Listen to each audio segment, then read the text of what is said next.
আজও একটা মাছ হলো না, কি করে চলবে সংসার? এ কি, নদীতে ছোট্ট একটা মেয়ে ভেসে আসছে। কে তুমি? আমি জলপরি, ওটা আমার কন্যা। একটা হাঙর মাছ আমাকে তাড়াচ্ছে, খাবে, তুমি আমার মেয়েটাকে বাঁচাও। খুব ভালো হবে, আমাদেরও কোনো বাচ্চা নেই, কিন্তু আমরা নিজেরাই ভালো করে খেতে পাই না, একে কি খাওয়াবো জলপরি? ওকে আমি জাদু শক্তি দিয়েছি, তোমাদের উন্নতি হবে। আচ্ছা। তবে একটা কথা মনে রেখো, ওর চোখের জল যদি কোনোদিন মাটিতে পড়ে তাহলে কিন্তু মহাপ্রলয় হয়ে যাবে। ঠিক আছে জলপরি। দাঁড়াও, ওর যখন 16 বছর বয়স হবে তখন ওকে এই জলেই দিয়ে যাবে। আচ্ছা।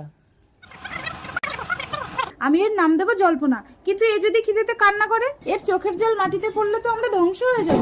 তুমি ওকে দুধ দাও। আমি তো বাঝা, আমার তো বাচ্চা হয়নি, আমার দুধ হবে কি করে? ঠিক আছে দাঁড়াও, আমি দুধ আনছি।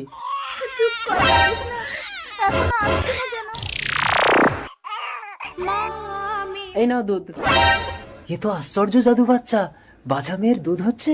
বাচ্চাটাকে যদি চুরি করতে পারি তাহলে আমি মালামাল হয়ে যাব।